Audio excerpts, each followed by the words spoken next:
NCERT solution chapter 1 electric charges and field question number 5 when a glass rod is rubbed with a silk cloth charge appear on the both a similar phenomenon is observed with many other pairs of body explain how the observation is consistent with the law of conservation of charge okay तो यहाँ पे क्या बोल रखा है अगर silk cloth को और आप ग्लास रोड को अगर रब करोगे तो क्या होगा चार्ज डेवलप होगा चार्ज कैसे डेवलप होगा अगर किसी दो ऑब्जेक्ट को आप रब करते हो तो उनके बीच में फ्रिक्शन की वजह से हीट एनर्जी डेवलप होती है ठीक है हीट एनर्जी डेवलप होता है तो जिसका इलेक्ट्रॉन लूजली बाउंड होता है उसका इलेक्ट्रॉन पहले निकल जाता है ठीक है तो देखो इसमें number of electron number of proton same है इसके अंदर भी number of electron number of proton same है तो ये भी आपका न्यूट्रल बॉडी है ये भी आपका न्यूट्रल बॉडी है बट आप इनको रब करोगे तो क्या होगा चार्ज हो जाएगा कैसे क्योंकि इसमें से मान लो इलेक्ट्रॉन पहले निकल गए इसमें से ग्लास में से इलेक्ट्रॉन निकल गए मान लो इसके अंदर 100 इलेक्ट्रॉन और प्रोटॉन थे और उसमें से 10 इलेक्ट्रॉन निकल गए तो 10 इलेक्ट्रॉन किसके पास गए इसके अंदर सिल्क क्लॉथ के अंदर 10 इलेक्ट्रॉन चले गए तो सिल्क क्लॉथ क्या हो गया आपका नेगेटिव चार्ज हो गया ठीक है और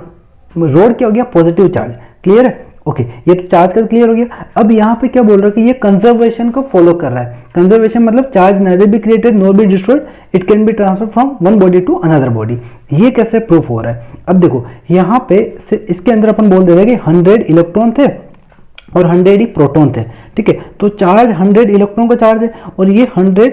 प्रोटॉन का चार्ज है ठीक है तो ये 100 इलेक्ट्रॉन को मैं नेगेटिव लिखता हूँ 100 प्रोटॉन को मैं पॉजिटिव लिखता हूँ तो टोटल चार्ज क्या है 0 राइट टोटल इसका ग्लास रोड का चार्ज क्या है 0 और सिल्क क्लॉथ की बात करते हैं इसके अंदर मान लेते हैं अपन 200 इलेक्ट्रॉन है और 200 क्या है प्रोटॉन है ठीक है तो इसका चार्ज क्या है 0 अभी भी चार्ज क्या है नेट चार्ज तो 0 है ना दोनों को मैं ऐड करके बोलूं तो सिल्क क्लॉथ और प्लस ग्लास रोड की बात करूं तो टोटल चार्ज क्या है चार्ज की बात करें तो टोटल पहले चार्ज 0 था अब आपने क्या किया रब किया तो इसके 10 इलेक्ट्रॉन निकल गए तो इसके पास चार्ज कितना आ गया इसके पास चार्ज आ गया आपका 10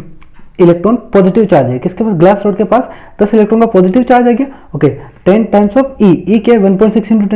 10 - 19 तो ये पॉजिटिव चार्ज है किसके पास ग्लास के पास 10 टाइम्स ऑफ ई ओके तो ये पॉजिटिव चार्ज है और सिल्क के पास कितना है सिल्क के पास -10 ई आ गया इसके पास नेगेटिव चार्ज आएगा ना सिल्क के पास नेगेटिव 10 इलेक्ट्रॉन आए इसके 10 इलेक्ट्रॉन कम हो गए तो एक पॉजिटिव चार्ज हो गया ये नेगेटिव चार्ज हो गया लेकिन अभी भी आप इनका सम देखोगे तो टोटल चार्ज क्या है 0 यानी चार्ज चेंज नहीं हुआ अगर सम इनको सिस्टम बना के करेंगे तो नेट चार्ज तो उतना ही रहेगा ना तो चार्ज को हम क्रिएट या डिस्ट्रॉय नहीं कर सकते इसको एक बॉडी से दूसरे बॉडी में ट्रांसफर कर सकते हैं इसको बोलते हैं कंजर्वेशन तो कंजर्वेशन अपन पढ़ते हैं एक तो एनर्जी कंजर्व होता है राइट एनर्जी कंजर्वेशन पढ़ते हैं और मास भी कंजर्व होता है ठीक है वैसे अपन चार्ज को कंजर्व करते हैं दूसरा अपनी आत्मा होती है आत्मा एक बॉडी से दूसरी बॉडी में जाती है कंजर्व होती है वो कभी क्रिएट या डिस्ट्रॉय नहीं कर सकते राइट ऐसे चार्ज की कभी क्रिएट या डिस्ट्रॉय नहीं कर सकते मास भी एक क्रिएट डिस्ट्रॉय नहीं कर सकते एनर्जी भी क्रिएट डिस्ट्रॉय नहीं कर सकते ये ऑलरेडी प्रेजेंट है और वो एक फॉर्म से दूसरे फॉर्म में जाती है